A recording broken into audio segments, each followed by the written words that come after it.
Imagina que existe una persona y que esta persona logra crear un proyecto que hace que el internet entero se interese y enamore al punto de que llegas a recaudar mucho en donaciones para continuar con el proyecto. No solo eso, sino que una compañía de videojuegos te ofrece su ayuda. No comprarte el juego y echarte a la mierda, no, sino proporcionarte recursos y un equipo profesional para desarrollar tu proyecto. Y que con todo eso tú mandes a la mierda tu proyecto entre amenazas de suscribirte a la vida, promesas vacías y ataques a la comunidad. Bien, pues deja de imaginar, porque todo eso en verdad pasó y una persona en verdad hizo todo eso. Por eso en este video voy a repasar la historia de uno de los desarrolladores más odiados del internet, que arruinó una oportunidad de oro por su idiotez. Así es, hablo de Yandere Dev. Pero antes, si te gusta mi contenido, suscríbete, así tal vez pueda llegar a ganar dinero sin trabajar, porque mi mamá ya me está pidiendo que agarre la pala y tengo miedo. La historia inicia el 30 de junio de 1988 con el nacimiento de Alexander Stuart Maham.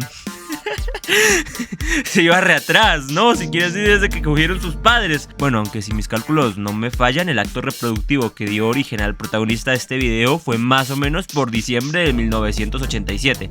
No sé por qué ese dato sería relevante, pero ahí está. En realidad la historia inicia en el año 2014, cuando Yandere Dev o Alexander Stuart Maham publica en un foro de 4chan la idea de su juego Yandere Simulator, idea que fue apoyada por las personas del foro, dando así inicio al desarrollo del juego. Pero antes, un poco de contexto para que te la tragues sin pretexto. Este año fue uno de los auges de la cultura otaku de internet en occidente, popularizando el anime de manera global. Y dentro de todas las cosas que el anime traería, una de las más relevantes serían los fetiches. Entre muchas cosas, las yanderes. Yandere es un término japonés para básicamente describir a una chica, usualmente de secundaria por alguna razón, que está tan necesitada de pene que en pocas palabras se vuelve loca por él, al punto de incluso llegar a cometer crímenes. Un gran ejemplo y quizás la más popular de esta época fue Gasai Yuno de el anime Mirai Nikki. Por alguna razón en estos años todos los otakus estaban enamorados de ella, yo no sé, es muy raro. El punto es que bajo esta premisa, nuestro querido, no tan querido, Yandere Dev desarrolla el juego Yandere Simulator. Ya sé, no se esforzó mucho con el nombre, en nada en general. El punto es que la premisa del juego se basa en que eres una chica de colegio que estaba enamorada de un senpai, término otaku para referirse a una persona mayor que tú, y para conquistarlo haces lo más lógico y pacífico posible: eliminar a todas tus compañeras de maneras exageradamente sádicas, sin ser descubierta. Ya sé, es una premisa un poco rara, pero que en su momento enamoró a todo el internet, haciendo que este apoyara el juego y a su creador de manera muy exagerada. Todos los creadores de contenido jugaban este juego y muchas personas estuvieron dispuestas incluso a donar para que el juego se terminara por completo. Spoiler,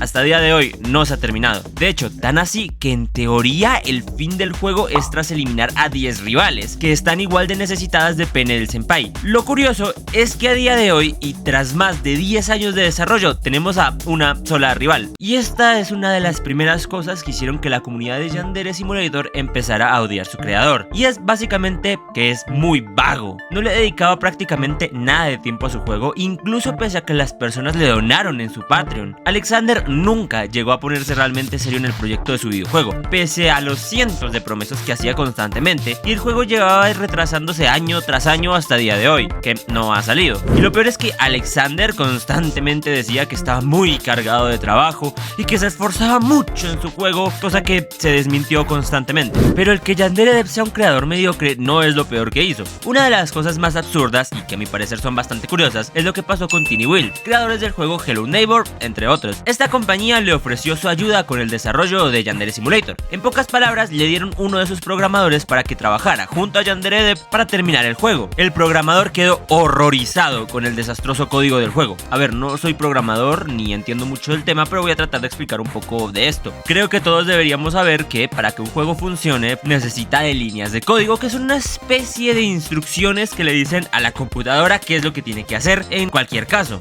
Lo que hacen los buenos programadores es, en la menor cantidad de palabras y de código, hacer que el computador haga lo mismo que podría hacer con otros códigos más extensos. Y el código de Yandere Simulator estaba lleno de líneas innecesarias, era difícil de entender, y pese a todo esto, el programador de Tiny Build se ofreció a reescribirlo. Aunque bueno, de esto no estoy muy seguro, ya que algunos dicen que sí se ofreció a reescribirlo y otros dicen que solo trabajó sobre el código que ya tenían. Pero lo que yo logré encontrar es que básicamente el desarrollador se ofreció a reescribir el código él solito. No obligarían a Yandere Dev a él reescribirlo, sino solo a aprender a entender el nuevo código. Pero aún así Alexander se ofendió. decidiendo terminar contrato con ellos tan solo 8 meses después de haber iniciado, y supuestamente los amenazó para que ellos no le cobraran por incumplimiento de contrato, diciendo que los acusaría de arruinar su código ante sus fans, cosa que efectivamente asustó a Tiny Build e hizo que no le cobraran. Otra cosa curiosa que pasó básicamente es que es que esto no me lo puedo creer. Básicamente sacó una especie de subcampaña llamada 1980 donde jugamos con la madre de la protagonista. Lo curioso es que esta sí era una campaña terminada, que terminó antes de finalizar la historia del juego principal. Esto es absurdo. El tema es que todas estas controversias hicieron que la comunidad empezara a criticarlo, cuestionándole sus decisiones y básicamente tratarlo de vago y que no trabajaba realmente, cuestionando que realmente estuviera trabajando de manera seria en su proyecto. Y a todo esto, YandereDev no es que se lo haya tomado demasiado bien que digamos.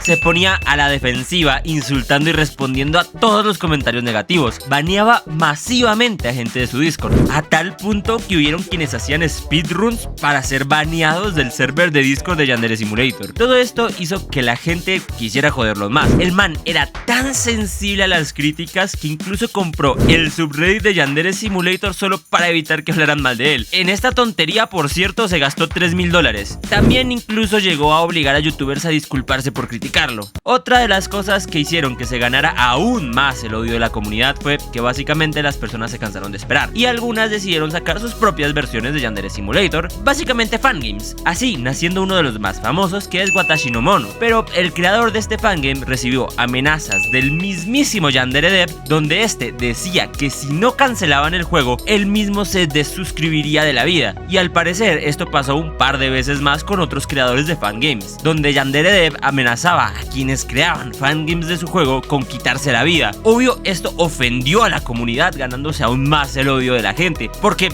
a ver, para empezar, para un desarrollador es un grandísimo honor que una persona decida hacer un fangame basado en la idea de tu juego. Y por otro lado, el que un creador que para este punto era tan grande amedrentara y obligara a un creador muy pequeño a dejar su proyecto. Esto hizo que la comunidad lo detestara. Básicamente, YandereDev se ganó la infamia de ser vago, pelearse con gente en Twitter, no aceptar críticas y lanzar amenazas de desvivirse a quienes se inspiraban en su juego. Y aún con eso, no es lo peor que hizo este creador, porque lo peor que haría saldría a la luz en 2023, donde saldría una funa hacia YandereDev, una menor acusándolo de grooming. Es que no hay nadie en el internet que no sea groomer. Y además se llegaron a filtrar audios y capturas de pantalla donde demostraban la culpabilidad de YandereDev, y al final este terminó confesando que sí, todo era verdad, aunque minimizando un poco las acusaciones, diciendo que eran solo una especie de bromas de mal gusto, haciendo que ahora actores de doblaje de Yandere Simulator renunciaran, y también que muchos creadores de contenido dijeran que ya no apoyarían el proyecto de Yandere Simulator, y terminando por sepultar la imagen de YandereDev.